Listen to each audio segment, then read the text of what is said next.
الحمد لله رب العالمين وصلى الله وسلم على سيدنا وحبيبنا وحبيب رب العالمين وعلى آله وأصحابه وأزواجه وذرياته وعلماء أمته وحملة كتابه إلى يوم الدين وبارك وسلم تسليما كثيرا كثيرا. أما بعد فأعوذ بالله من الشيطان الرجيم.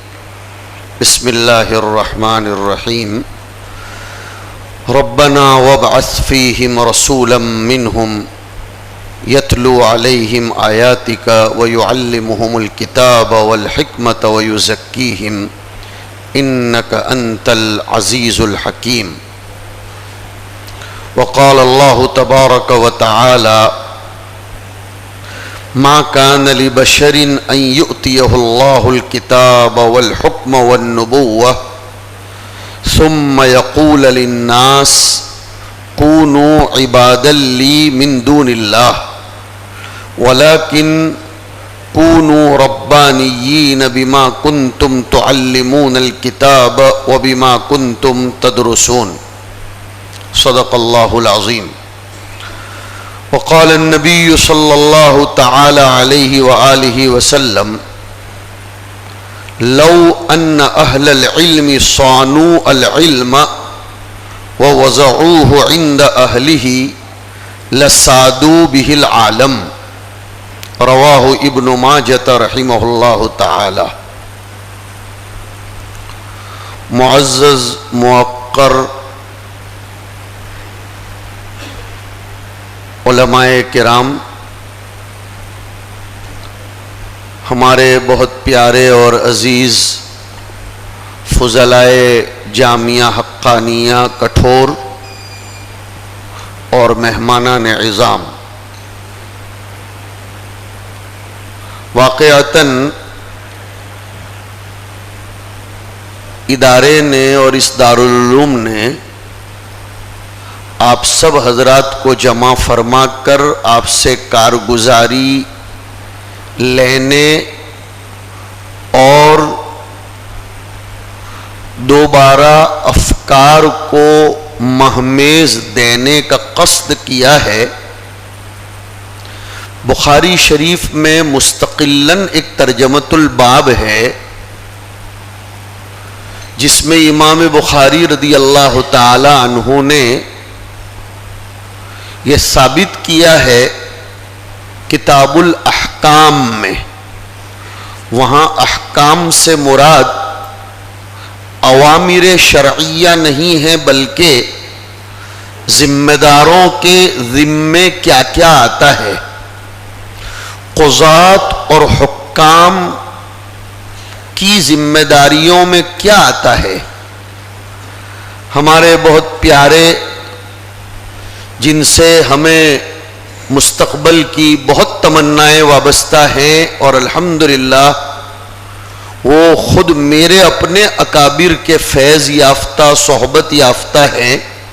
میری مراد اس سے اس وقت کے جامعہ حاضہ کے ذمہ دار مولانا جنید پٹیل صاحب زیدت معالیہم نے حضور پاک علیہ الصلاۃ والسلام کی اس سنت اور نہج کو زندہ کرتے ہوئے کہ محاسبۃ الامام الناس، یہ بخاری رحمہ اللہ نے ایک ترجمۃ الباب قائم کیا ہے کہ ذمہ دار کو چاہیے کہ وہ اپنے ماتحتوں کا محاسبہ بھی کرے اور ان سے معلوم کرے کہ وہ کیا کر رہے ہیں.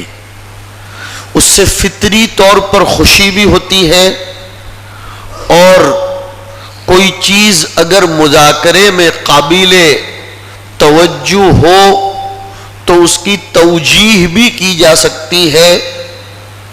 آپ کے اساتذہ کرام جو اس ادارے کے تخم ریزی کے بعد سینچنے والے ہیں، چاہے وہ اللہ کو پیارے ہو گئے ہوں، چاہے اس وقت اللہ کے پیار میں ڈوب کر شب و روز لگا کر اس ادارے کو پروان چڑھانے میں ادارے کی فکروں کو، ادارے کے فکر مندوں کے ہم آہنگ اور دوش بدوش ہو کر چل رہے ہوں حق تعالی شانہ ان کی عمروں میں بھی صحت کے ساتھ برکت نصیب فرمائے۔ اور آپ حضرات دیکھ رہے ہیں اس وقت یہاں اس ادارے کے ذمہ داروں، فکر مندوں میں سے ایک بنیادی ذمہ دار ہمارے آپ کے مربی حضرت قاری ایوب صاحب دامت برکاتہم بھی بالمشافہہ حاضر ہیں، اور بہت سے لوگ غائبانہ بھی اس پروگرام کو سنتے ہوں گے۔ ابھی مشت از خروارے کے طور پر آپ کے اس ادارے کے 2-3 فضلاء نے کھڑے ہو کر جب اپنی کارگزاری سنائی تو دل اطمینان محسوس کر رہا تھا، وَلِلَّهِ الْحَمْدُ عَلَى ذَلِكَ، کہ یہ ہمارے فضلاء کام کر رہے ہیں اور اپنے اپنے میدانوں میں لگے ہوئے ہیں۔ بلکہ یہ 2-3 فضلاء نے کھڑے ہو کر جو باتیں جس انداز میں پیش کی، وَلَا نُزَكِّي عَلَى اللَّهِ أَحَدًا، لیکن ان کی باتوں کے لب و لہجے سے ان کے سوزے دروں کا بھی پتہ چل رہا تھا، اور احسان شناسی کا جو جذبہ ہے وہ بھی جھلک رہا تھا۔ اور یہی چیزیں انسان کو آگے بڑھانے میں کام دیتی ہیں۔ میں مبارکباد پیش کرتا ہوں ہمارے مکرم قاری ایوب صاحب کو اور ان کے ساتھ مل کر اس ادارے کو پروان چڑھانے کی فکر کرنے والے، بیرون میں بسنے والے محسنین اور متبرعین کو، کہ ادارہ اپنے نہج پر الحمدللہ کام کر رہا ہے۔ آپ حضرات کو مطمئن ہونا چاہیے۔ حضور پاک علیہ السلام نے بھی جب حضرت معاذ ابن جبل رضی اللہ تعالی عنہ سے کارگزاری لی تھی، اور حضور جب اپنے مبعوث صحابہ کرام رضی اللہ عنہم سے ان کی کارگزاری سنتے تھے تو ٹھنڈی سانس بھی بھرتے تھے۔ الحمدللہ اللہ تعالیٰ آپ فضلاء کرام کو خوب برکتوں سے، صلاحیتوں سے، ثواب و سداد کے الہامات سے نوازتا رہے۔ لیکن میرے بہت پیارے، بہت عزیز فضلاء کرام، زمانہ تنگ نہیں ہے، زمانہ آئے دن اپنے افکار و نظریات کے اعتبار سے ترقی کرتا جا رہا ہے۔ حضور پاک علیہ السلام کی وراثت کے حوالے سے میں ابھی بیٹھا ہوا تھا، ایک عجیب بات اللہ تعالیٰ نے میرے اساتذہ کرام کی توجہ کی برکت سے ذہن میں ڈالی کہ حضور کی صفات میں سے ایک صفت تھی نذیر۔ وَمَا أَرْسَلْنَاكَ إِلَّا كَافَّةً لِلنَّاسِ بَشِيرًا وَنَذِيرًا۔ اللہ نے ایک بات ذہن میں ڈالی، خدا کرے کہ وہ قبول ہو جائے، کہ نذیر اسی سے نکلتا ہے انذار۔ اور یہ بات اصل میں آئی اس طور پر کہ آج کے اس جلسے کے صدر محترم، جنہیں واقعتاً صاد، دال اور را کا ثبوت پیش کرنا ہے۔ صاد کا معنی ہے صبر کر، دال کا معنی ہے دعا کر، اور را کا معنی ہے رخصت ہو جا۔ ہمارے رفیق مکرم مولانا اسماعیل صاحب نے اصل میں مجھ سے پوچھا کہ تیری جلالین کی شرح کی دوسری جلد کب آنے والی ہے؟ مجھے ایسا لگا انہیں الہام ہو رہا ہوگا، اس لیے کہ وہ ابھی مالیگاؤں سے عقل کنواں کے راستے میں ہے۔ وہ پوچھتے پوچھتے انہوں نے یہ کہا کہ یہ سواء علیہم انذرتہم کی قراءات ذرا سمجھا دی جائیں۔ تو میں نے ان سے کہا بغل میں ہی ہم سب کے بڑے حضرت قاری ایوب صاحب تشریف فرما ہے، ابھی ہی ان سے حل کر لیا جائے تو وہ سمجھا دیں گے کہ اس میں تحقیق الحمزتین، تسہیل الثانیۃ الفا وادخال الف بین المسہلۃ والاخری وترکہ وغیرہ وغیرہ کیا ہے، وہ قاری ایوب صاحب سمجھا دیں گے۔ وہ ہمارے بڑوں کی امانت ہے، اللہ تعالیٰ ان کو صحت و سلامت کے ساتھ باسعادت رکھے۔ تو بہت کام کی بات سنا رہا ہوں، اور جو سنا رہا ہوں وہ میرے اپنے بڑوں کی امانت ہے کہ ہمارے نبی علیہ الصلاۃ والسلام کی صفات میں ایک صفت ہے نذیر، اور اسی سے نکلا انذار۔ نذیر کے مادے ہی میں پایا جاتا ہے اپنے آپ کو نذر کر دینا، اپنے آپ کو حوالے کر دینا۔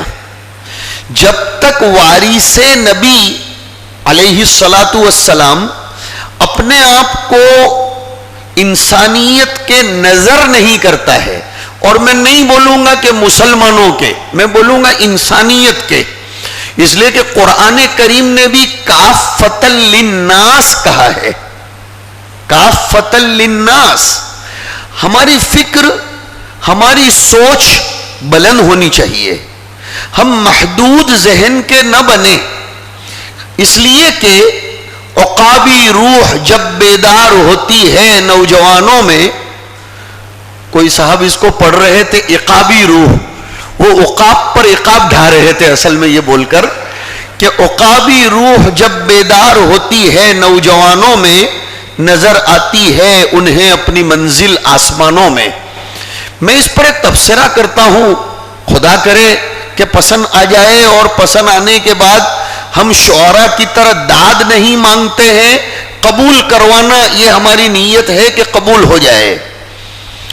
نظر آتی ہے انہیں اپنی منزل آسمانوں میں، زمین نہیں، آسمان میں کوئی منزل طے نہیں ہے، آسمان پر کوئی سائن بورڈ لگا نہیں ہے کہ ادھر سے اب سورج جایا جائے گا اور ادھر سے کڑوت جایا جائے گا جو اب تھوڑی دیر میں میری منزل بننے والا ہے، یا یوں سیدھے جاؤ تو واپی جایا جائے گا۔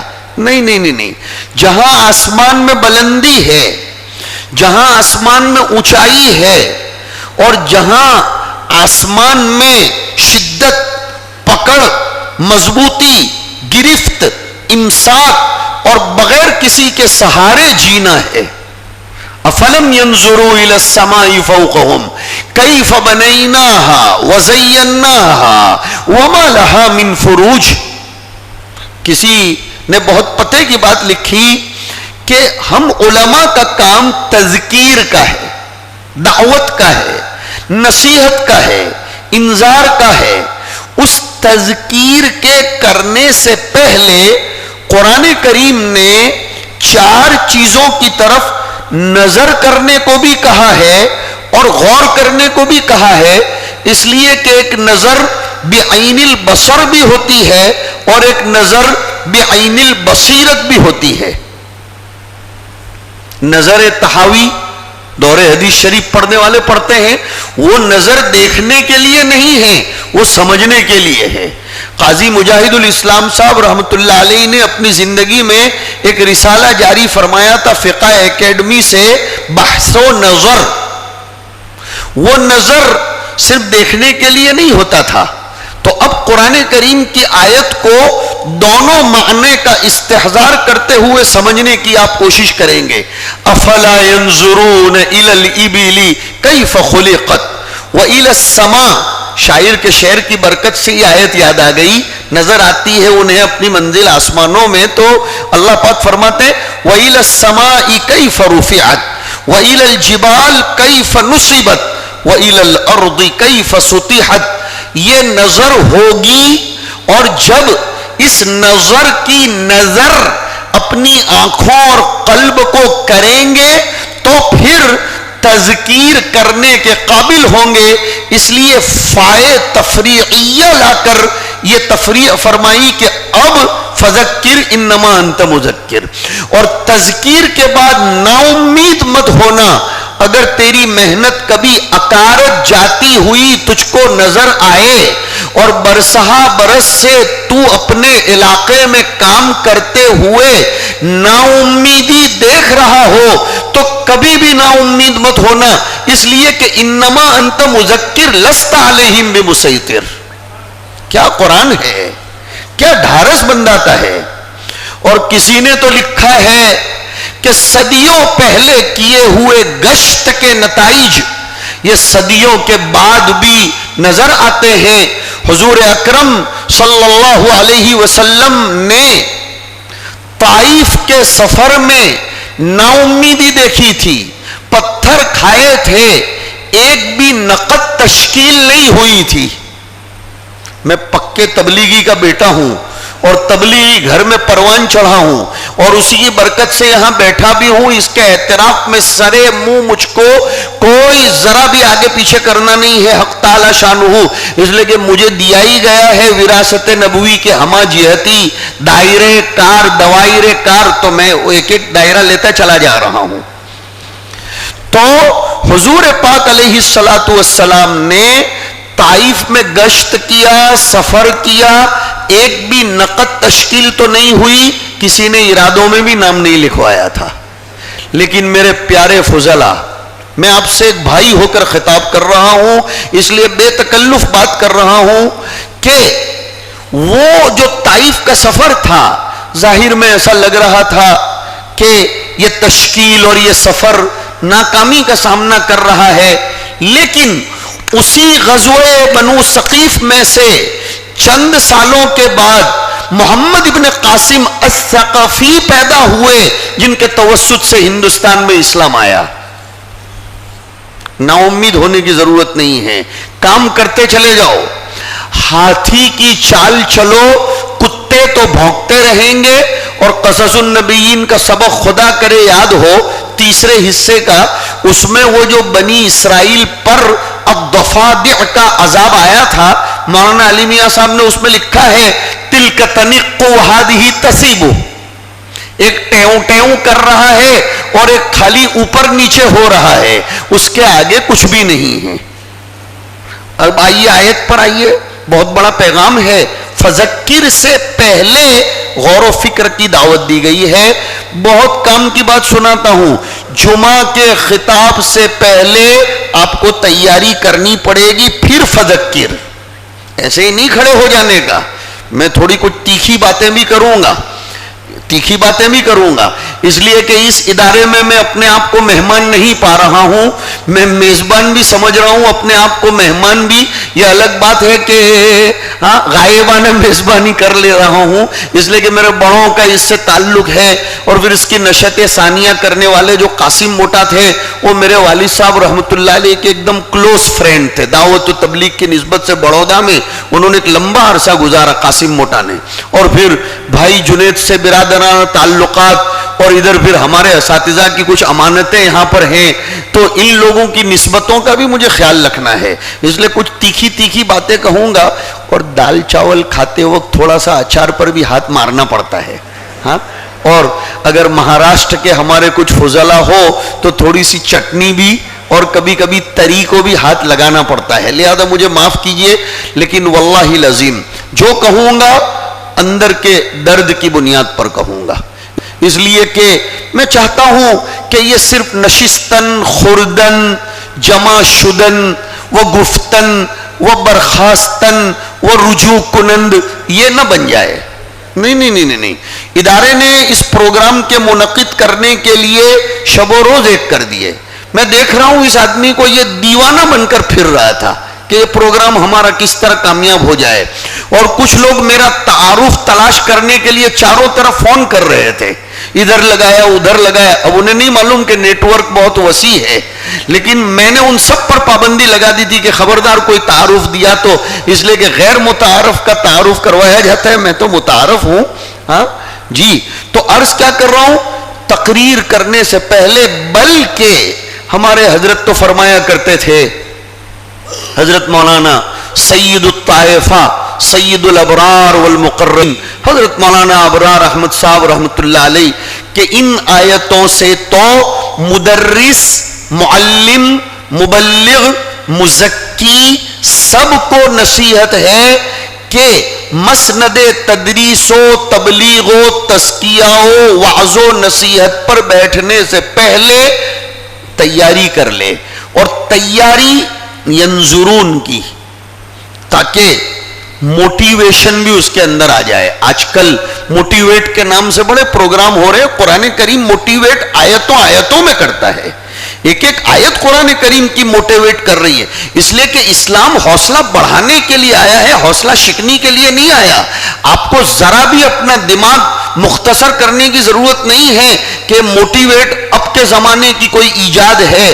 اصطلاحات بدل جانے سے حقائق نہیں بدلا کرتے ہیں، اور ویسے بھی اصول فقہ کا قانون ہے کہ حکم کا مدار حقیقت پر ہے، شکل و صورت پر اور نام پر نہیں ہے، ورنہ بیئر، وسکی، برانڈی یا نئے نئے نام آئے ہیں تو اس کا کوئی نیا نیا حکم تھوڑا ہوگا، اس کی جو علت ہوگی، اس کی جو حقیقت ہوگی۔ خیر، تو کیا فرمایا قرآن کریم نے؟ افلا ينظرون الى الابل کیف خلقت، کہ غور کرو ذرا، کس میں غور کرو؟ الى الابل، اونٹ میں، کہ انہیں کیسے پیدا کیے گئے۔ کیوں بھائی اونٹ میں غور کرنے کو کہا جا رہا ہے؟ محدود نظر لوگ یہ کہتے ہیں کہ جزیرۃ العرب میں اونٹ تھے اس لیے اونٹ کو کہہ دیا، غلط بات ہے۔ اس لیے کہ قرآن کریم صرف جزیرۃ العرب کے لیے اترا ہی نہیں ہے، قرآن کریم تو کافۃ للناس ھدی للمتقین۔ اونٹ میں کچھ وہ صفات ہیں جو عالمی سطح کے لوگوں کو، ان فضلاء کو بشمول من، میں بھی اس میں آ گیا۔ ہمیں سوچنا چاہیے، ایک تو اونٹ جو ہوتا ہے نا، مجھے اللہ تعالیٰ آپ کو جزائے خیر دے، بہت جزائے خیر دے، وہ حدیث شریف ابن ماجہ کے صفحہ نمبر 2 کی یاد آ گئی۔ ابھی ہی ایک فاضل کہہ رہے تھے کہ ہمارے ساتھی ابن ماجہ پڑھاتے ہیں، انہیں بھی یاد دلا دوں۔ انما المؤمن کالجمل الانف حیثما قید انقاد، کیا روایت ہے کہ مومن کی مثال شتر زدہ اونٹ کی طرح ہے۔ یہ آپ کو شتر زدہ کرنے کے لیے ہی بلایا گیا ہے یہاں۔ پیوستہ رہ شجر سے، آپ کے جو اساتذہ ہیں، پیوستہ رہ شجر سے امید بہار رکھ۔ پہلا ٹکڑا بمنزلہ شرط کے ہے اور دوسرا جملہ بمنزلہ جزا کے ہے، اگرچہ حرف شرط اور جزا حذف ہو گیا اس لیے کہ شعر والا کلام ایجاز والا کلام ہوتا ہے، اس میں ایجاز ہی مقصود ہوتا ہے۔ تو پیوست رہ شجر سے امید بہار رکھ، اونٹ کے ساتھ مثال دی گئی کہ اونٹ، کون سا اونٹ؟ کل جمل الانف، کل جمل الانف، وہ اونٹ جس کی ناک میں لگام باندھی گئی ہو تو اب وہ اپنے کھینچنے والے کے تابع رہتا ہے۔ حیثما قید، جہاں بھی اس کو کھینچ کر لے جایا جاتا ہے تو انقاد، اور باب انفعال میں تأثر کا معنی پایا جاتا ہے، تأثر کا۔ پتہ چلا کہ بڑوں سے تو ہم کو متاثر ہونا پڑے گا اور چھوٹوں اور غیروں کے سامنے ہمیں مؤثر ہونا پڑے گا۔ یہ ایک ایسا متن ہے جس کی تشریح کرنے کے لیے بہت وقت چاہیے، بہت سے وسوسے بھی انشاءاللہ دور ہو جائیں گے۔ بڑوں سے ہمیں متاثر ہونا پڑے گا۔ جیسے کچھ لوگ کہتے ہیں میں کسی سے متاثر نہیں ہوتا، غلط بات ہے۔ بڑوں سے تو آپ کو تأثر لینا پڑے گا لیکن چھوٹوں سے نہیں۔ چھوٹوں پر، اور میں نے ایک لفظ بڑھایا، غیروں پر ہمیں مؤثر بننا پڑے گا۔ انشاءاللہ گاڑی چلے گی۔ تو بات کیا چل رہی تھی؟ ایک تو اونٹ میں وہ صفت حیثما قید، اس میں اطاعت کا جذبہ ہوتا ہے، اس میں اطاعت کا جذبہ ہے۔ دوسرا، اونٹ جو ہوتا ہے وہ نشیب و فراز میں، سنگلاخ وادیوں میں اور اچھے راستوں پر بھی یکساں چال چلتا ہے۔ ایسا نہیں ہے کہ نشیب آئے تو اس کی چال بدل جائے، فراز آئے تو اس کی چال بدل جائے۔ یہیں سے سمجھ میں آیا، داعی، معلم، مرشد، مربی 4 طلبہ کو پڑھاتا ہو تو بھی وہی مطالعہ کرے اور 400 کو پڑھاتا ہو تو بھی وہی مطالعہ کرے، وہ اپنی چال بدلتا نہیں ہے۔ کوالٹی پیدا کرنے کی کوشش کرنا میرے بہت پیارے فضلا، کوانٹیٹی کی طرف نظر کرنے کی ضرورت نہیں۔ ہمارے بڑوں نے ایک کو لے کر ہی تو درخت کے نیچے اپنے آپ کو بٹھا دیا تھا، لیکن اس ایک نے پوری دنیا میں انقلاب پیدا کر دیا، پوری دنیا میں انقلاب پیدا کر۔ لہذا ہمارے فضلا میں سے اگر کسی کے گاؤں میں 2-4 ہی لوگ ہوں یا کسی کے سامنے 2-3 ہی شاگرد ہوں، ذرہ برابر گھبرانے کی ضرورت نہیں ہے، بس تیاری کرو، مولا کی طرف متوجہ ہو جاؤ، اور مولا کی طرف متوجہ ہوگے تو مولوی کہلاؤ۔ حضرت حکیم اختر صاحب رحمۃ اللہ علیہ سے ہم نے بارہا سنا کہ ہمارے فضلاء مولوی کا مطلب ہی نہیں سمجھتے ہیں۔ فرماتے تھے حضرت مولوی مولا کی طرف نسبت کرنے کی وجہ سے ہی مولوی کہا جاتا ہے، جس مولوی میں مولا سے تعلق نہ ہو وہ مولوی کہلائے جانے کے قابل نہیں ہے۔ اللہ ہمیں اپنے ساتھ تعلق نصیب فرمائے۔ تو کیا فرمایا؟ ایک تو اونٹ کے اندر یہ صفت ہے، وہ ہر راستے پر یکساں چال چلتا ہے، مالداروں کے سامنے الگ فتویٰ اور غریبوں کو الگ فتویٰ، مالداروں سے ہماری گفتگو کا انداز الگ اور غریبوں سے ہماری گفتگو کا انداز الگ۔ نہیں، یہ وراثت نبوت نہیں ہے۔ میں اپنے موضوع پر ہی چل رہا ہوں، تھوڑا کبھی کبھی ہیٹ دوں گا کہ میرا موضوع یہ ہے، تاکہ آپ کو پتا چلے کہ موضوع یہ ہے۔ یہ وراثت نبوت، وَاصْبِرْ نَفْسَكَ مَعَ الَّذِينَ يَدْعُونَ رَبَّهُمْ بِالْغَدَاةِ وَالْعَشِيِّ کیوں؟ يريدون وجهه ولا تعد عيناك عنهم تريد زينة الحياة الدنيا۔ ادھر يريدون وجهه اور ادھر تريد زينة الحياة الدنيا۔ حضرت تھانوی رحمۃ اللہ علیہ نے لکھا ہے کہ قارون کے واقعے میں دو جماعتوں کو الگ الگ کر کے بیان کیا گیا ہے۔ ایک طرف تو فرمایا گیا کہ قال الذين يريدون الحياة الدنيا يا ليت لنا مثل ما اوتي قارون انه لذو حظ عظيم، اور دوسری جماعت کے بارے میں فرمایا وقال الذين اوتوا العلم ويلكم ثواب الله خير لمن آمن وعمل صالحا۔ لیکن یہ پرمغز سوچ حاصل کرنے کے لیے پتا مارنا پڑتا ہے، فرمایا وَلَا يُلَقَّاهَا إِلَّا الصَّابِرُونَ۔ تو اونٹ کی ایک صفت تو یہ ہے، اس لیے کہا گیا کہ أَفَلَا يَنْظُرُونَ إِلَى الْإِبِلِ كَيْفَ خُلِقَتْ۔ دوسرا، اونٹ کو یہ عادت ہے کہ وہ اپنے کوہان میں ذخیرہ اندوزی کرتا ہے، کئی مہینوں تک اس کو پانی نہ ملے، پھر بھی وہ اس کو پگھلا کر اس کو پانی کی جگہ استعمال کرتا ہے۔ پھر اونٹ کی بیٹھک کا نام بروک ہے، برک، اسی لیے مبارک الابل بولا جاتا ہے، مبارک الابل۔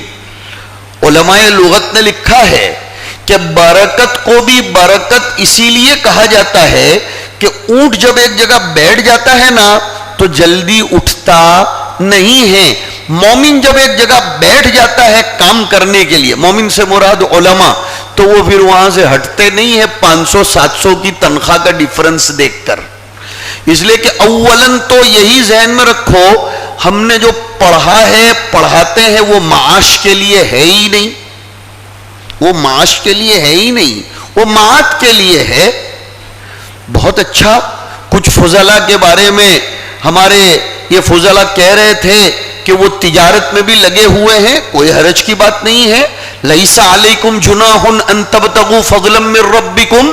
لیکن حضرت تھانوی رحمۃ اللہ علیہ نے بیان القرآن اٹھا کر دیکھ لو، حدود و قیود بیان کیے ہیں کہ مقصد اصلی وہ نہ ہو کتابوں کا مطالعہ یا نسل نو کو تیار کرنے میں تجارت مخل نہ بنتی ہو اور ذہن اس کی طرف بٹ جاتا نہ ہو، بلکہ ہم تو یہ کہیں گے ان اجری الا علی اللہ، ان اجری الا علی اللہ، ما اسألکم علیہ من اجر۔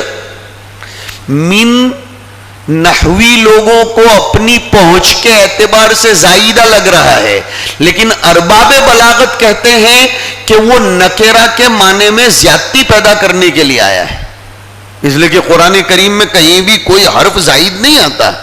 نحویوں کی پہنچ جہاں تک ہو، بلاغت والوں کی پہنچ اس کے بھی آگے ہوتی ہے، نحویوں سے بھی آگے۔ میرا مقصد نحویوں کی تنقیص نہیں ہے، برائے کرم کلام کا مطلب غلط نہ لیں، میں کہنا کیا چاہ رہا ہوں، ما اسألکم علیہ من اجر، رتی برابر بھی میں تم سے کوئی اجرت نہیں چاہتا ہوں۔ شرح شذور میں ایک شعر کا مصرع پڑھا تھا، فَكَأَنَّنِي أَلِفٌ، میں الف ہوں، الفت الف سے بنا، وَأَلَّفَ بَيْنَ قُلُوبِهِمْ اِذْ كُنْتُمْ أَعْدَاءً فَأَلَّفَ بَيْنَ قُلُوبِكُمْ۔ ابن قیم نے لکھا ہے کہ الف سے سیکھو الفت، کہ الف کی حروف تہجی میں سے ہر حرف کے ساتھ بنتی ہے، جس کے ساتھ بھی اس کو جوڑنا چاہو بیچارہ خدمت کے لیے تیار، بلکہ اب تو یہ کہیں گے جس حرف کی صحت پیدا کرنی مقصود ہو، قرہ بھی تشریف فرما ہے، جس حرف کی صحت پیدا کرنا مقصود ہو تو وہ اب تک جو چلتا تھا علی بے تے، یہ نہیں، اب با تا سا جا، دیکھیے الف کی خدمت لی تو حرف کی صحت پر بھی اثر پڑا، اور الف نے کبھی ایسا نہیں کہا میں اپنی بنیاد اور اپنا وجود الگ رکھنا چاہتا ہوں، میں کسی سے جڑنے کو تیار نہیں ہوں۔ نبی کی وراثت کے ہمہ جہتی دائرے کار یہ ہے کہ ہم دعوت کے ساتھیوں کو ضرورت پڑے گی، ہم ان کے ساتھ الف بن کر کھڑے ہو جائیں گے، اگر خانقاہ والوں کو ضرورت پڑے گی ہم ان کے ساتھ الف بن کر کھڑے ہو جائیں گے، اگر مدارس کو ضرورت پڑے گی ہم ترجیحات کا تعین انشاءاللہ آئندہ کل ہمارے محب مکرم جو واقعتاً اللہ تعالیٰ کی اس دنیا کے لیے بہت بڑی نعمت ہے، مفتی ابوبکر صاحب آپ کو اس موضوع پر زبردست ایک محاضرہ پیش فرمائیں گے، تو جہاں جس چیز کی ضرورت ہو وہاں الف بن کر کھڑے ہو جائیں۔ اور ہمارے یہاں گجراتی میں کہاوت ہے الف نو نام بھالو تو آوڑتو نتھی، پتہ چلا کہ الف کو بھالے کے ساتھ بھی نسبت ہے، اس لیے کہ الف کی شکل بھی بھالے جیسی ہے، پتہ یہ چلا جہاں اگر بھالے کی ضرورت پڑ جائے گی ہم الف ہیں، ہم الف ہیں، ہم اپنے آپ کو کسی بھی کام کے ساتھ مقید نہیں کریں گے۔ یہ صاف سن لو، یہ جو گڑبڑ ہو رہی ہے نا وہ اسی لیے ہو رہی ہے، مدارس میں پڑھانے والے سمجھتے ہیں دعوت ہمارا کام ہی نہیں ہے، وہ ایک مستقل الگ کام ہے، غلط بات ہے۔ دعوت میں لگ گئے ہوئے جو ساتھی ہیں اگر ان سے کبھی مدارس کے چندے کے لیے اعلان کرنے کو کہو تو ان کے پیٹ میں درد ہو جاتا ہے کہ ہمارے بڑوں نے منع کیا ہے، تو کون سا مال کھا کر آیا ہے بھائی، تو کون سا مال کھا کر آیا ہے؟ میں نے پیشگی معذرت کر لی ہے، یہ کوئی طریقہ ہے کہ آپ کو 10 سال ایک مدرسے میں پڑھایا، اب آپ کسی ایک جماعت کے ایسے تابع ہو گئے کہ مدارس کی تنقید آپ کی زبان سے ہو رہی ہے، یہ قطعاً برداشت نہیں ہوگا، یہ نبی کی وراثت کے ساتھ خیانت ہے۔ آپ کسی بھی شعبے میں ایسے رنگے نہیں جاؤ گے کہ کسی دوسرے شعبے کی تنقید کرو گے، ہر شعبہ ہمارے نبی کا شعبہ ہے، ہر شعبہ ہمارے نبی کا شعبہ ہے، اور نبیوں والا کام ایک نہیں ہے، نبیوں والے کام ہیں۔ یتلو علیہم آیاتہ نبی کا کام ہے، وَيُعَلِّمُهُمُ الْكِتَابِ نبی کا کام ہے، وَالْحِکْمَةَ نبی کا کام ہے، وَيُزَكِّيهِمْ نبی کا کام ہے۔ اور کسی عربی کے لکھنے والے نے کمال کر دیا، ان کاموں کو کرنے والے کو چاہیے کہ اس آیت کو جن 2 اسماء صفات پر ختم کیا گیا ہے اس پر غور کرے، انک انت العزیز، جب یہ کام کرتا ہوا چلا جائے گا تو تیرے کام میں غلبہ ملے گا، اس لیے کہ کام نبی کو عزیز نے دیے ہیں، اور الحکیم، تیرے اندر حکمت بھی ہونا ضروری ہے کہ کہاں کون سے کام کا مجھ کو زیادہ سپورٹ کرنا چاہیے۔ تو اونٹ کیا کرتا ہے؟ ذخیرہ اندوزی کرتا ہے، آپ کو ذخیرہ اندوزی مطالعے کی کرنی پڑے گی، معلومات کی کرنی پڑے گی، دل کی انگیٹھی کو روشن کرنے کی کرنی پڑے گی، ذخیرہ اندوزی کے بغیر میدان میں اترنے کی کوشش نہیں کریں گے، پہلے اپنے آپ کو معمور کریں گے پھر مأمور بنیں گے، پہلے عین ہے پھر حمزہ ہے، پہلے اپنے آپ کو معمور کریں گے۔ الٹا مسئلہ دوسرا بھی ہو جاتا ہے کہ جو لوگ مدارس میں پڑھاتے ہیں وہ کبھی بائی چانس بائی مسٹیک تعلیم میں بیٹھنا بھی گوارا نہیں کرتے. یہ تو غلط طریقہ ہے, یہ بھی ظلم ہے کہ آپ کبھی بھی تعلیم میں بیٹھنا. کیا وہ درس حدیث نہیں ہے؟ درس قرآن اور درس حدیث کی اصطلاح کو محدود مت کرو میرے بہت پیارے فضلا. بہت زوردار بات سنا رہا ہوں. درس قرآن اور درس حدیث کی اصطلاح کو محدود مت کرو. روزانہ صبح و شام اگر آپ نے اپنی مسجد میں ایک حدیث پاک پڑھ کر اس کا مطلب ہمارے اکابرین کی کتابوں کی روشنی میں سمجھایا, آپ نے درس حدیث کر لیا ماشاءاللہ. کسی جمعہ میں منتخب کسی آیت کی تفسیر کر دی, تفسیر ہو گئی. مثلا کسی جگہ اگر آپ کو تفسیر سے الرجی ہوتی ہوئی نظر آتی ہو کہ وہاں تفسیر نہیں کرنے دیا جاتا ہے, ضروری نہیں ہے کہ آپ تفسیر کے نام سے ہی تفسیر کریں, بالترتیب چلنے کی بھی ضرورت نہیں ہے. ہاں, میں تقریباً سمجھیے 26-27 سال سے برطانیہ کینیڈا اسی دعوت و تبلیغ کے اسفار پر تفسیر کے مشن کو لے کر چلتا ہوں.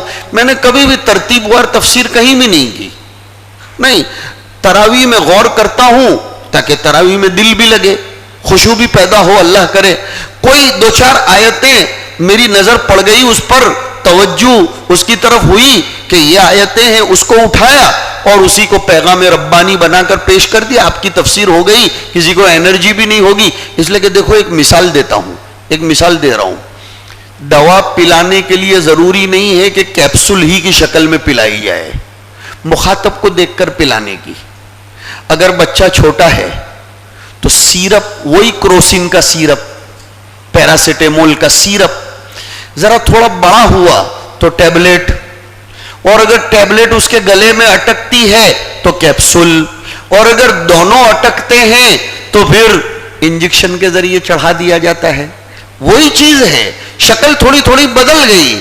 تو ضروری نہیں ہے کہ اگر کسی کو نام سے الرجی ہے لیکن آپ کو انرجی ہی دینی ہے تو الرجی کو سائڈ پر کرو, شکل بدل دو اور ہمارے اکابرین کی امانت کو پہنچاؤ.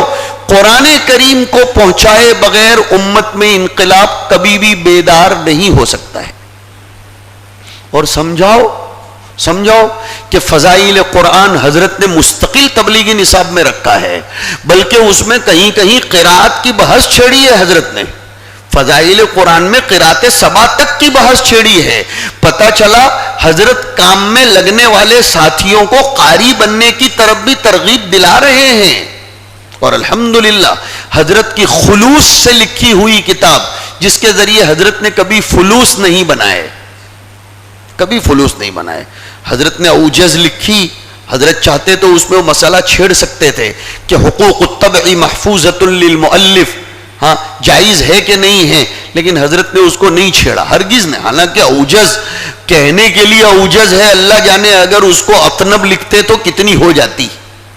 وہ کہنے کو اوجز ہے لیکن کتنی جلدوں میں ہے. جب وجیز کا یہ حال ہے تو متنب ہوتی تو کتنی تنابیں توڑنا پڑتی اس کے لیے. اس میں حضرت نے نہیں چھیڑا, اس لیے کہ ہم نے دیکھا فضائل اعمال اور تبلیغی نصاب کے لیے حضرت کی کسی بھی کتاب پر لکھا ہوا نہیں ہے کہ جملہ حقوق بحق ناشر محفوظ ہیں. فلوس نہیں, اس لیے کہ فلوس اور خلوص دونوں جمع ہو ہی نہیں سکتے ہیں. فلوس اور خلوص کبھی بھی جمع نہیں ہو سکتے ہیں. میں وہ آیت اسی لیے پیش کر رہا تھا کہ حضرت تھانوی علیہ الرحمہ نے لکھا, بات کہیں سے کہیں جا رہی ہے, اور میں نے ابھی ہی کہا تھا کہ میں افکار پریشاں پیش کروں گا.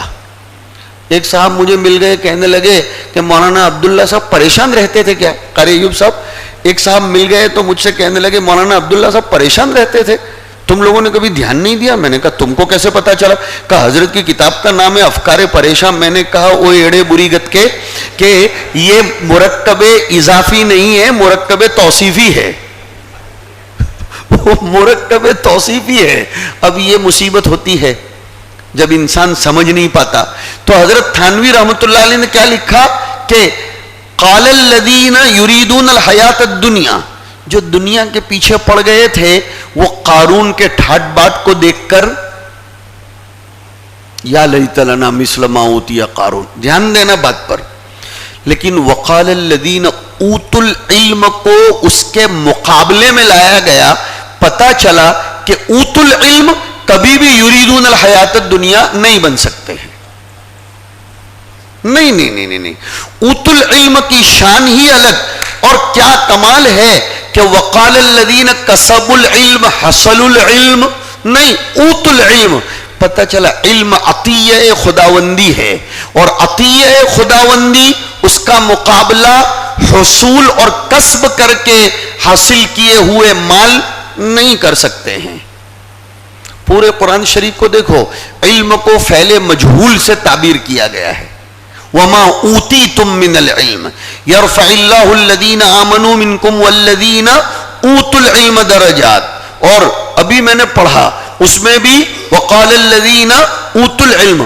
آپ سب جو فضلا ہو نا میرے بہت پیارے علماء کرام، تم لوگ سلیکٹڈ پرسنز ہو، الیکٹڈ نہیں ہو. سلیکٹڈ لوگ ہو، سلیکشن ہوا ہے آپ کا اور ہمارا. ہمیں چنندہ کر کے لایا گیا ہے. اس لیے کہ مسلم شریف میں حضور پاک علیہ الصلوۃ والسلام فرماتے ہیں اللہ تعالیٰ نے فلٹر در فلٹر کرتے کرتے حضرت آدم علیہ السلام کی اولاد میں سے ان کو چنا، ان میں سے ان کو چنا، ان میں سے ان کو چنا، ان میں سے ان کو چنا، اور پھر چنتے چنتے چھنتے چھنتے محمد عربی صلی اللہ علیہ وسلم آئے ہیں، تشریف لائے ہیں علیہ الصلوۃ والسلام صلی اللہ علیہ وسلم. تو آپ کی نسلوں میں سے چھنتے چھنتے آپ کے دادا، پردادا، پردادا، سکڑ دادا، کھکھڑ دادا جتنے بھی اوپر ہوں گے ان میں سے چھنتے چھنتے چھنتے چھنتے آپ کا انتخاب ہو گیا. ماشاءاللہ. اور میں اپنی طرف سے نہیں کہہ رہا ہوں، قرآن کریم کی آیت ہے ثم اورثنا الکتاب الذین اصطفینا من عبادنا. چنا گیا ہے، چنا. اور چنا جاتا ہے حسن اعتماد کی بنیاد پر. چنا جاتا ہے حسن اعتماد کی بنیاد پر. اور الیکشن کیا جاتا ہے قلت رائے اور نقصان نظر کی بنیاد پر. الیکشن اسی لیے تو کرنا پڑتا ہے کہ سمجھ میں ہی نہیں آ رہا ہے کہ کس کو بٹھائیں. الیکشن اسی. پھر الیکشن میں سروں کو گنا جاتا ہے اور سلیکشن میں سروں کو تولا جاتا ہے. اللہ اعلم حیث یجعل رسالتہ ذالک فضل اللہ یؤتیہ من یشاء. اسی لیے وہ جو فَإِذَا قُضِيَتِ الصَّلَاةُ فَانْتَشِرُوا فِي الْأَرْضِ وَابْتَغُوا مِنْ فَضْلِ اللَّهِ میں جمہور کی تفسیر تو رزق کی ہے، لیکن بعض مفسرین من فضل اللہ کی تفسیر علم سے بھی کرتے ہیں کچھ مفسرین نے. اور امام رازی کی اگر ورق گردانی کی جائے تو انہوں نے تو رزق کی تعریف ہی ایسی کر دی ہے جس میں مال بھی آ جائے، علم بھی آ جائے. انہوں نے رزق کی تعریف کر دی کل شیء علیہ مدار الحیات الانسانیہ، کل شیء ینتفع بہ الانسان. امام رازی آگے لکھتے ہیں کہ رزق حسی کے بغیر تو دن گزر سکتے ہیں، لیکن رزق معنوی کے بغیر شب و روز نہیں گزرتے. اس کا شمار انہم الا کالانعام میں ہو جاتا ہے، انہم الا کالانعام میں ہو جاتا ہے. اور انعام کی زندگی جینا نہ جینا سب برابر. بات یہ کر رہے تھے کہ اونٹ کے اندر یہ بات بھی ہے، لہذا آپ کو ذخیرہ ہونا چاہیے. ہمارے فضلا بہت معاف کریں گے، میں بار بار معذرت چاہتا ہوں، لیکن آپ ہی کا ہوں، گھر میں بیٹھ کر بات کر رہا ہوں، مطالعہ ہی نہیں کرتے، مطالعہ ہی نہیں کرتے ہیں. اب تو یہ المیہ ایسا ہو گیا ہے، بڑے مدارس میں بیٹھنے کے بعد بھی 2-3 سال اگر ایک کتاب پڑھائی تو چوتھے سال وہ بھی پڑھاتے رہتے ہیں، اس کو کیا دیکھنے کا. نہیں نہیں نہیں نہیں نہیں. کسی مدقق نے بہت پتے کی بات لکھی ہے، سارے علوم کس کے خدام ہیں؟ جواب دیجئے. قرآن شریف کے. تمام علوم کس کے خدام ہیں؟ قرآن شریف کے. اور قرآن شریف کے بارے میں کیا فرمایا گیا؟ لنفد البحر قبل ان تنفد کلمات ربی. ایک محقق نے کیا دل کو لگنے والی بات کہی، قرآن کریم لنفد البحر، لیکن قرآن کے کلمات، رب کے کلمات کبھی بھی ختم نہیں ہو سکتے. پتہ چلا رب کے کلمات کے حقائق آئے دن نئے نئے چشمے اس کے ابلتے ہی چلے جائیں گے. زمانے کو انتظار ہے کہ آپ قرآن کریم میں سے مسائل جدیدہ نکال کر دیں. اس لیے کہ حکمت کا معنی جانتے ہیں آپ؟ مولانا علی میاں صاحب رحمت اللہ علیہ جیسا بلیغ البیان اور فصیح اللسان اور ادیب ہندوستان، ہاں کیا کہا کرتے تھے معلوم ہے آپ کو؟ مولانا علی میاں صاحب نے فرمایا حکمت ایک ایسا لفظ ہے جس کو اردو کا کوئی لفظ اس کی ترجمانی نہیں کر سکتا ہے. حکمت کا ترجمہ ہو ہی نہیں سکتا، بڑا جامع لفظ ہے. مجموعی طور پر حکمت کا مطلب ہے جس موقع پر جو بات کہنی ہو، جس موقع پر جس بات کی ضرورت ہو، اس موقع پر وہ بات، وہ مسئلہ پیش کرنا، اس کا نام حکمت ہے. ایک مثال میں اپنے طلبہ کو مثال دیا کرتا ہوں کہ ایک آدمی کو سردی لگ رہی ہے، ایک آدمی کو سردی لگ رہی ہے اور آپ نے سورت کی کسی 7 اسٹارز ہوٹل میں سے شاندار کھانے کے ڈش لا کر اس کی خدمت میں پیش کی کہ یہ میں آپ کی خدمت میں. وہ کیا بولے گا معلوم ہے؟ دال میں ڈال تیرے یہ کھانے کو، مجھ کو کمبل دے، مجھے تو ابھی سردی لگ رہی ہے. ایک آدمی کو بھوک لگی ہے اور آپ اس کو 5,000 روپے کا کمبل دے رہے ہیں تو وہ کہے گا تیری کمبل کو آگ لگا، مجھ کو بھوک لگی ہے. پتہ چلا زمانے کو جس وقت جن چیزوں کی ضرورت ہے وہ چیزیں دینا یہ نبی کی وراثت کا تقاضا ہے. اگر آپ میں سے کسی کے گاؤں میں عقائد کی پختگی نہیں ہے تو آپ کو اس پر محنت کرنی پڑے گی. اور سب سے زیادہ اس دور میں عقائد پر ہی حملے ہو رہے ہیں. اس لیے کہ ہم کہا کرتے ہیں کہ الغزو السنانی، الغزو السنانی، اس میں ناکامی کے بعد اب الغزو اللسانی المسمى بالغزو الفکری الثقافی یہ دور چل رہا ہے. اب ہم یہی نہیں سمجھتے استشراق کسے کہتے ہیں، تنصیر کسے کہتے ہیں. آج ایک رپورٹ آئی، آج صبح کی تازہ رپورٹ، میں نے سر پکڑ لیا. ایک بہت اچھے ملک کے مفکر عالم دین ایک ملک میں جا کر آئے، روہنگیا کے ریفیوجیز وہاں آ کر بسے ہیں. ان میں سے اب تک 40,000 ریفیوجیز عیسائی مشنریوں کے تابع ہو کر کرسچن بن گئے. یہ قوم کا حال ہے. اور آپ ایسا نہ سمجھیں کہ صرف ان کا حال یہ ہے. حضرت مفتی ابو بکر صاحب کو پوچھئے، ان کا میدان کار بہت وسیع ہے، اللہ تعالیٰ نظر بد سے بچائے. آندھرا میں، تلنگانہ میں اور خود آپ کے اپنے اڑوس پڑوس میں شکیلیت کا فتنہ کتنا پھیل رہا ہے. ہاں، مودودیت سے مرعوب و متاثر ہو کر لوگ خود ہمارے علاقوں میں رہتے ہیں. میں نے ابھی کہا تھا نام نہیں لیں گے وہ. اور بقول میرے حضرت مربی حضرت الاستاذ شیخ الحدیث دارالعلوم فلاح دارین مولانا یوسف صاحب دامت برکاتہم کے فرمایا کرتے ہیں کہ فتنہ پیدا کرنے والے لوگ بھلے مر جائیں لیکن ان کے پیدا کردہ افکار ختم نہیں ہوتے. یہ بہت کام کا جملہ ہے کہ ان کے پیدا کردہ افکار ختم نہیں ہوتے. تو اعتزال اب نئے نام سے دنیا میں چل رہا ہے. حسامی میں پڑھا ہوگا آپ نے، نقل اور عقل کی مستقل ایک فصل ہے تقریباً 5 صفحے کے اندر. اس میں یہی بتایا گیا کہ معتزلے کے یہاں عقل کو نقل پر ترجیح دی جاتی ہے.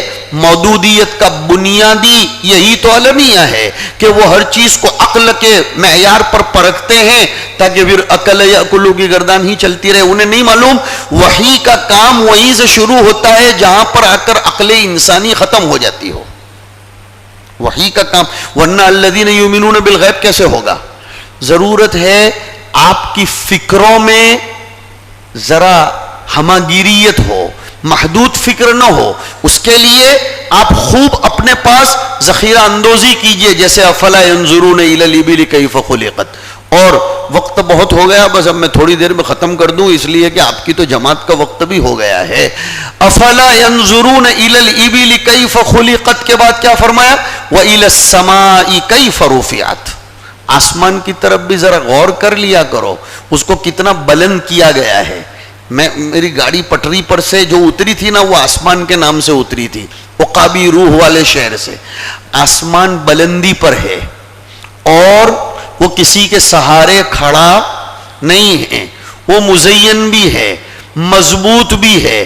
انتم اشد خلقا ام السماء بناها رفع، پکڑ پکڑ، رفع سم کہا. پتہ چلا مذکر، علماء، داعی، مبلغ کی پکڑ معاشرے پر مضبوط ہونی چاہیے.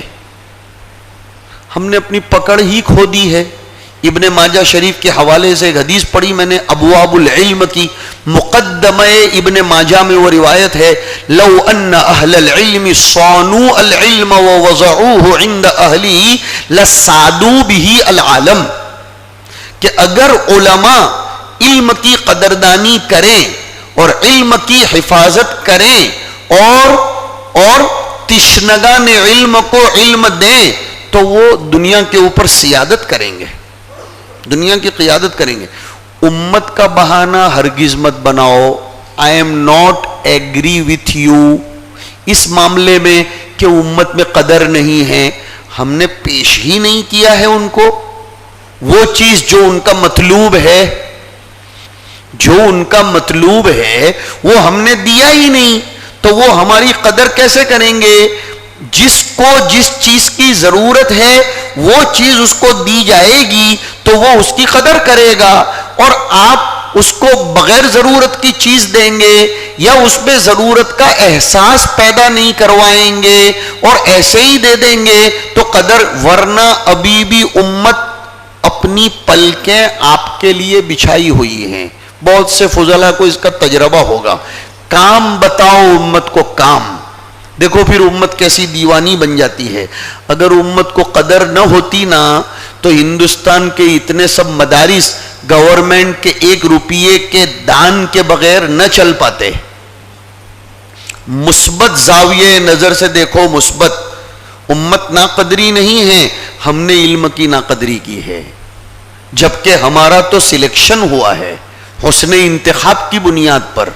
لہذا آسمان کی طرف عزائم بلند رکھو اور آسمان کی طرف اپنی پکڑ مضبوط رکھو اور آسمان کی طرف اپنے آپ کو بغیر کسی کے سہارے کے رکھو. آسمان کسی کے، وما لہا من فروج، اور آسمان میں کوئی شگاف نہیں ہے. ہماری زندگی صاف شفاف ہونی چاہیے. دودھ کا دھلا میں بھی نہیں ہوں، آپ بھی نہیں ہیں، لیکن عوام کے سامنے بہرحال ہم کو صاف شفاف ہونا چاہیے. ہمارے فضلاء کی کمزوری یہ بھی ہے، ہم معاملات کے بعد میں کبھی کبھی گڑبڑ کر لیتے ہیں نا، تو ہماری وجہ سے ہمارا پورا معاشرہ بدنام ہو جاتا ہے. ہمارے معاملات، ہماری معاشرت، ہمارے اخلاق و کردار یہ مبلغ ہونے چاہیے. حضرت عمر رضی اللہ تعالیٰ عنہ فرمایا کرتے تھے، کونو دعاتن صامتین، خاموش مبلغ بنو. خاموش مبلغ کا مطلب مولانا علی میاں صاحب رحمۃ اللہ علیہ نے سمجھایا کہ اسلامی تجار، مسلمان تجار جب بعض ملکوں کے اوپر سے خاموشی کے ساتھ گزر جاتے تھے تو بھی ان ملکوں کے اندر انقلاب برپا ہو جایا کرتا تھا. ان کی نظروں کی حفاظت، ان کی پاکیزگی، ان کی صداقت و دیانت و امانت و عفت و عصمت اور عزت وغیرہ کو دیکھتے ہوئے. لہذا ہمیں اپنی زندگی کو صاف. اب آپ یہ کہو کہ یہ کیا مصیبت ہے، ایک استدلال کر رہا ہوں. ہاں، لوگوں کے سامنے تو ہم کو اچھا رہنا ہی پڑے گا، یہ ریاکاری نہیں ہے. حدیث شریف میں ایک دعا یہ ہے، بہت قیمتی بات کہہ رہا ہوں آپ کو. ایک دعا یہ ہے، کیا دعائی؟ اللہم اجعلنی صغیرا فی عینی لیکن کبیرا فی اعین الناس. یہ تکبر ہے؟ یہ تکبر ہے نہیں. اس کا فلسفہ نکالو حدیث شریف کا. اے اللہ، میری نظروں میں تو میں چھوٹا رہوں لیکن لوگوں کی نظروں میں مجھ کو موقر بنا کر رکھنا، لوگوں کی نظروں میں میری عزت رکھنا، اس لیے کہ مجھ سے ان کا دینی فائدہ وابستہ ہے۔ اسی لیے علامہ بنوری رحمۃ اللہ علیہ نے لکھا ہے کہ تواضع کا مطلب یہ نہیں ہے کہ اپنے آپ کو اپنے مقام سے بھی نیچے گرا دینا، اپنے مقام کا خیال کرنا پڑے گا آپ کو۔ اب آپ اپنے طلبہ کے سامنے یہ کہہ دو میں تو بہت گندا ہوں، میرے تو اخلاق بھی بہت خراب ہیں، جانے دو یہ تو انتظامیہ نے مجھے پڑھانے بٹھا دیا، ورنہ میری خلوت دیکھو گے تو تم مجھ کو سلام بھی نہیں کرو گے، تو وہ طلبہ باہر نکل کر بولیں گے جب مولانا یہ کہہ رہے ہیں تو جانے دو، پھر یہ سلام کرنے کو بھی نہ بولتے تو ان کا کلام کیوں سننے کا؟ آپ جمعہ کے خطاب میں کھڑے ہو کر بول رہے ہو میں تو بس ایسے ہی ہوں اور میرے بڑوں نے بھیج دیا، ورنہ یہ عاجز تو نہایت گندا ہے، خبیث ہے، یہ ہے، لا حول ولا قوت الا باللہ۔ قرآن شریف کہہ رہا ہے وَلَقَدْ كَرَّمْنَا بَنِي آدم لَقَدْ خَلَقْنَا الْإِنسَانَ فِي أَحْسَنِ تَقْوِيمٍ۔ تکبر کرنا نہیں سکھا رہا ہوں، لیکن اردو کی دوسری یا تیسری کتاب مولانا اسماعیل میرٹھی رحمۃ اللہ علیہ کی ہے، اس میں ایک سبق ہے اپنی عزت آپ کرو، اپنی عزت، آپ کا مقام الگ ہے، آپ چائے کی ٹپریوں پر بیٹھ کر چائے پینے والے لوگ تھوڑے ہو یار، اب آپ بھی بیٹھ جاتے ہو عصر کے بعد، دو چار بیٹھے تو آپ بھی ساتھ میں بیٹھ گئے، کیا مقام رہے گا آپ کا؟ نہیں، اپنا مقام امتیازی ہے۔ ہاں دعوت و تبلیغ مقصود ہو تو ٹھیک ہے، ورنہ آپ کو اپنے وقار کا خیال رکھنا چاہیے اور اپنی زندگی صاف ستھری شفاف رکھنی چاہیے۔ شیروانیاں پہن کر زندگی صاف ستھری شفاف نہیں ہوگی، اخلاق، معاشرت اور نبی کی جو وراثت ہے وہ جتنی پھیلاتے چلے جاؤ گے اتنی زندگی صاف ستھری ہوگی۔ یہ ہے وَإِلَى السَّمَاءِ كَيْفَ رُفِعَتْ وَإِلَى الْجِبَالِ كَيْفَ نُصِبَتْ۔ آئیے تیسرے ٹکڑے پر، پہاڑوں پر غور کرو کہ ان کو کیسے ثبت کر دیا گیا ہے، نصب کر دیا گیا ہے۔ پہاڑ جب ایک جگہ جم جاتا ہے نا تو پھر ہٹتا نہیں ہے، اس میں استقامت ہوتی ہے، ویسے مذکر میں استقامت ہونی چاہیے۔ کچھ بھی ہو جائے حالات تو آتے ہیں، حالات ہمیں بنانے اور سنوارنے کے لیے آتے ہیں یا ہمیں دھونے کے لیے آتے ہیں۔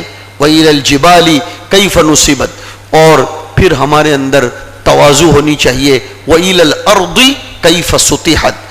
لیکن صاحب جلالین نے پارہ نمبر 1 کے رکوع نمبر 3 میں الذی جعل لکم الارض فراشن کی تفسیر کرتے ہوئے لکھا ہے کہ زمین اتنی سخت بھی نہیں ہے کہ اس کو کھود کر کوئی مکان نہ بنا سکے، اور اتنی نرم بھی نہیں ہے کہ کوئی اس کے اوپر چل بھی نہ سکے۔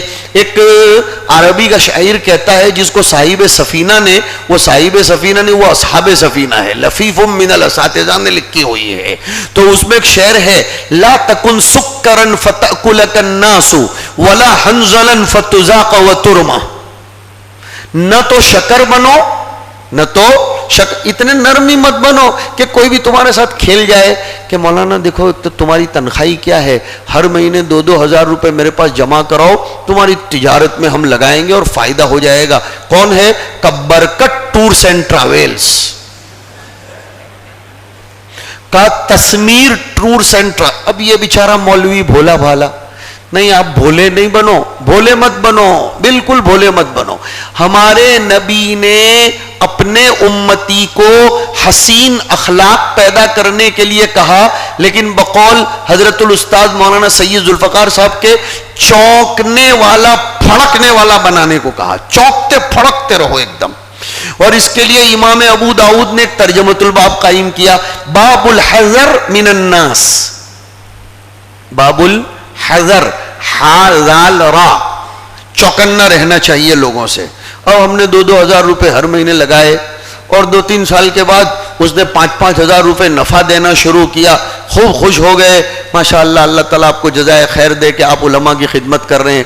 انہیں 5-6 مہینہ پجیے جو اڑی جائے سب کے لے کر، اب یہ بیچارہ کھجاتا پھرتا ہے۔ نہیں، ہمیں اس طرح کرنے کی کوئی ضرورت نہیں ہے، سوچ سمجھ کر کوئی کام کیجئے۔ بات یہ عرض کر رہا تھا کہ پہاڑ کی طرح بالکل ایسے اڈگ رہو کچھ بھی ہو جائے، اور زمین کی طرح بالکل مسطح رہو۔ مسطح کا مطلب نہ زیادہ نرم بنو اور نہ زیادہ کڑک بنو. ایک ترجمۃ الباب ہے امام بخاری رضی اللہ تعالیٰ عنہ کا, وہی کتاب الاحکام میں ہے. اس کی برکت سے یاد آیا, آج کل میرے وہ اسباق چل رہے ہیں عقل قوا میں, بخاری شریف کا ایک جز جو متعلق ہے اس میں, کہ حاکم اس کا مکلف نہ کرے اپنے ماتحتوں کو کہ تم آفس میں آنا, آفس ٹائم میں آنا, تبھی میں تمہاری بات بتاؤں گا. نہیں, چلتے چلتے بھی راستے میں کوئی فیصلہ طلب کرنے کے لیے کہے تو ہم تو خادم ہیں نا, خادم کے لیے کوئی وقت طے نہیں ہوتا. اگر آپ یہ مولانا کے خادم ہیں, مولانا آپ کو کہیں آج رات کو 3 بجے مجھے چائے پلانی پڑے گی, تو آپ ایسا کہہ دیں گے نہیں نہیں مجھ سے نہیں ہوگا, تو پھر آپ خادم کا دم کیسے بھر رہے ہیں؟ وہ تو ملازم ہوتا ہے جو ایسا کہتا ہے کہ مجھے یہ ٹائم جمے گا اور نہیں. ایک طرف تو اپنے آپ کو خادمان قوم کہہ رہے ہیں, ایک طرف لکھتے بھی ہیں خادم الحدیث النبوی شریف, واہ بھائی واہ, خادم القرآن اور خادم طلاب, اور دوسری طرف نہیں گھنٹی بجنے کے 1 منٹ کے بعد اگر میں بیٹھا ہوا ملوں, حلال باپ کی اولاد نہیں, اپنے تو وقت سے وقت. اس طرح خدمتیں نہیں ہوتی. حضرت الاستاذ مجدد فن تجوید و قرات, امام الفن و فخر القراء حضرت قاری صدیق صاحب دامت برکاتہم کو ان آنکھوں نے اس زمانے میں بھی دیکھا اور ابھی بھی دیکھ رہا ہوں. نہ کوئی وقت کی پابندی ہے نہ کچھ ہے. کبھی تہجد کے وقت آ کر طلبہ کو پڑھا رہے ہیں, کبھی جمعرات کو, کبھی جمعہ کو, اور کبھی کس وقت. اتنی تکلیفوں کے باوجود فن کے پیچھے دیوانے ہیں حضرت. اور ایسا نہیں ہے کہ خلاصہ, انہوں نے خلاصہ پڑھا ہی نہیں, شرح لکھ دی, تب بھی خلاصہ میں دماغ پاشی کرتے ہوئے بارہا نظر آتے ہیں. نہ جمعہ ہے نہ جمعرات ہے, نہ شب ہے نہ روز ہے.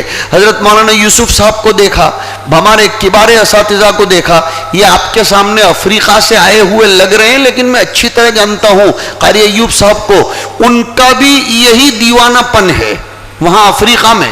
میں ان کے لیے مجدد فن تجوید فی القارۃ الافریقیہ یہ کہوں تو بیجا نہیں ہوگا.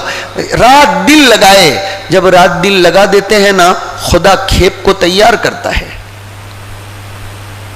قاسم موٹا نے رات دل لگا دیا, اپنے آپ کو کھپا دیا, بڑودا جیسا شہر چھوڑ کر آ گئے, اور اس گاؤں کے محبان, اس گاؤں کے ڈونرز, اس گاؤں کے محسنین ساؤتھ افریقہ میں, انگلینڈ میں وغیرہ وغیرہ میں رہ کر بیچارے مستقل, جن میں سے کچھ کو میں جانتا ہوں, شب و روز یک کر کے کہ بھئی ہمارا دارالعلوم ترقی کر جائے, وہ لگے ہوئے ہیں. الحمدللہ ادارہ نشأت ثانیہ کے بعد پھر توتی اکولہا کل حین باذن ربہا کا مصداق بنتا ہوا نظر آ رہا ہے. تو آپ لگیے, کام کیجئے, نا امید مت ہوئیے, اور اپنے اندر یہ 4 باتیں پیدا کیجئے. افلا ينظرون الى الابل كيف خلقت والى السماء كيف رفعت والى الجبال كيف نصبت والى الارض كيف سطحت فذکر. اب تذکیر کا کام کیجئے. تو نبی کا ایک کام تو یہ ہے. اور آج صبح ہی میں بڑودا ایک نکاح کی مجلس میں اللہ تعالیٰ نے ایک عجیب بات کہلوائی میرے بڑوں کی برکت کے صدقے طفیل, کہ انسانیت اور مانوتا کی درشٹی سے بھی ہمیں کام کرنا پڑے گا. ایک اشارہ کرنا چاہتا ہوں, خدا کرے کہ ہمارے کچھ فضلہ سمجھیں. ابھی 1.5-2 مہینے پہلے میڈیا میں ایک بہت خطرناک مناظرہ چل رہا تھا. میڈیا میں کسی نے بیچارے نے کہہ دیا تھا کہ انسانیت کی خدمت کرنی چاہیے, تو کچھ لوگوں کو پیٹ میں درد ہو گیا. انہوں نے کہا مذہب پر انسانیت کو مقدم کر رہے ہیں, یہ اسلام کی خدمت کا لفظ نہیں دے رہے ہیں, مانوتا کا لفظ دے رہے ہیں. یہ بیوقوف لوگ ہیں جو ایسے اعتراض کرتے ہیں. مانوتا مذہب ہی تو سکھاتا ہے, انسانیت مذہب ہی سکھاتی ہے. آپ فضلائے کرام کو اس ملک میں رہ کر ملک و ملت کی سیوا کرنے کی ضرورت پڑ جائے, اپنی جان کی بازی لگا دینا چاہیے.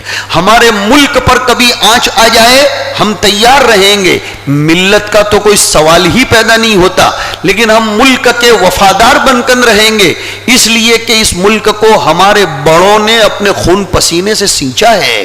اور کیوں سینچا تھا؟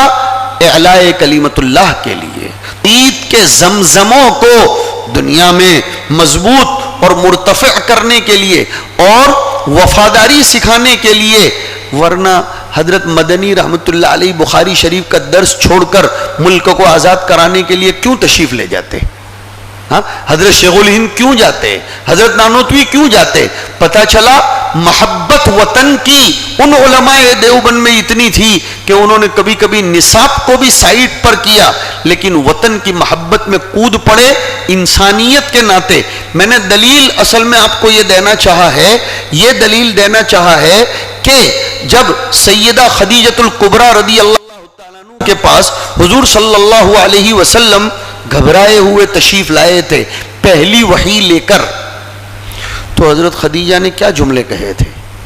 اللہ تعالیٰ میرے استاذ مولانا اقبال صاحب دامت برکاتہم کو جزائے خیر دے، قصص خامیس میں یہ جملے زبانی یاد کروائے تھے کہ کلا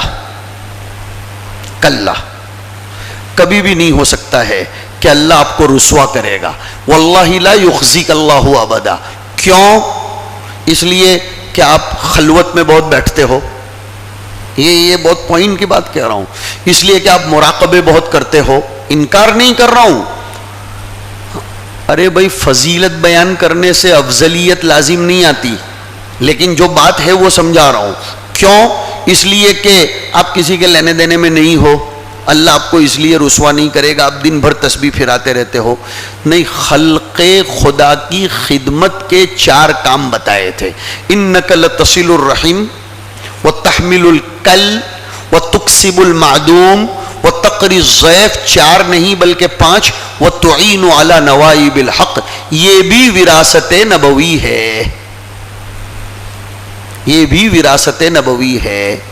تو یتلو علیہم آیاتک بھی ہمیں کرنا ہے، ویعلمہم الکتاب والحکمہ، ہمیں اپنے برادران وطن کو بھی سمجھانا ہے کہ کس وقت وطن کی خدمت کس انداز میں کی جائے، اور ہمیں اپنے بھائیوں کو بھی سمجھانا ہے کہ کس انداز میں ہمیں انسانیت کو بھی لے کر چلنا ہے۔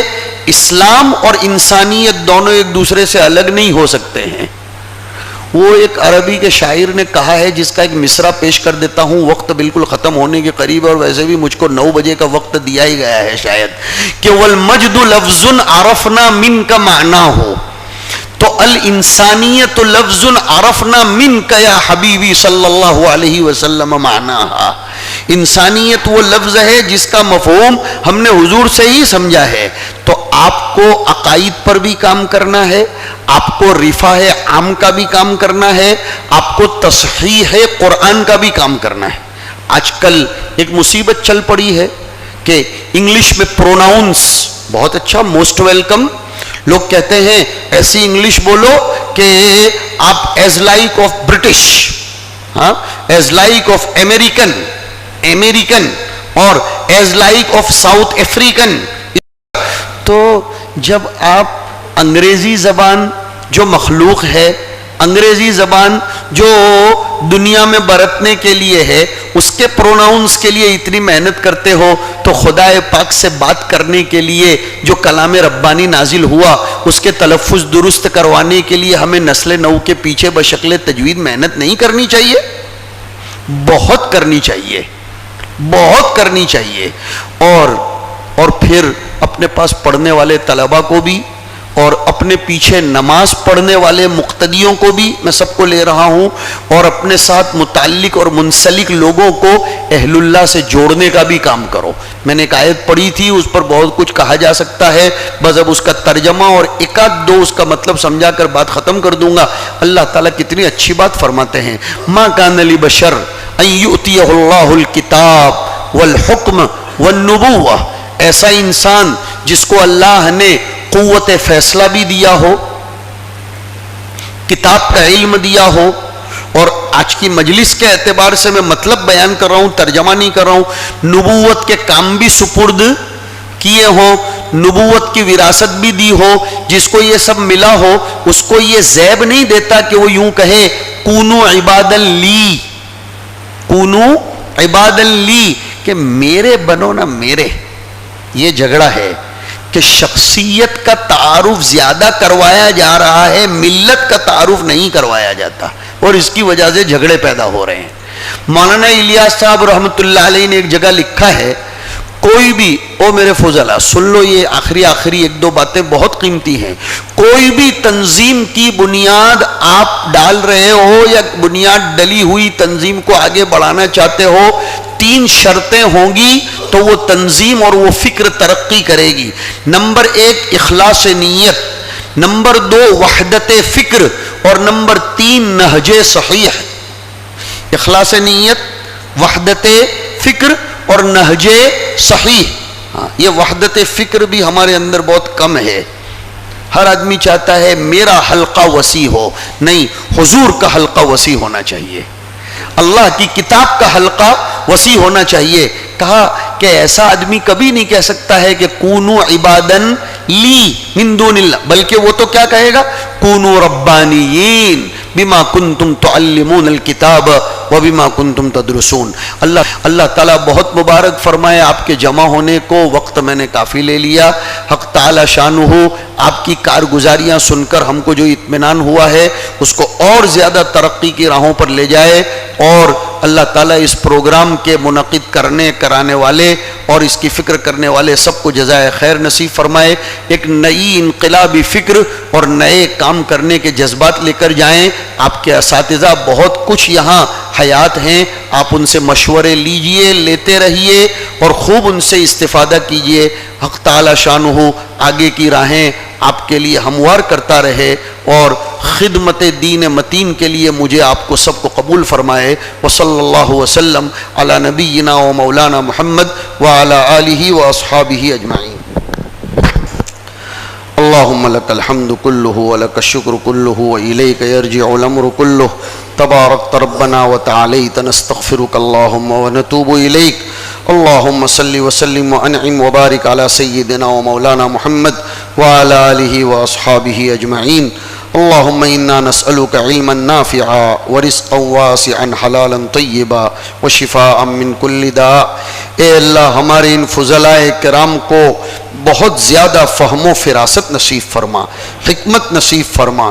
ان میں سے جن کے ساتھ جو مسائل اور مشاکل لگے ہیں، اے اللہ اتنے بڑے مجمع میں جمع ہونے کی برکت سے ان ہمارے پیارے فضلاء کرام کے مسائل و مشاکل کو حل فرما. ان کی اولاد کو ان کی آنکھوں کی ٹھنڈک بنا، ان کے کاموں میں ترقیات نصیب فرما، ان کے کاموں میں نورانیت نصیب فرما. ان کی مادر علمی کو خوب پروان چڑھا. اس مادر علمی سے منسلک اور مربوط افراد کو صحت و عافیت نصیب فرما.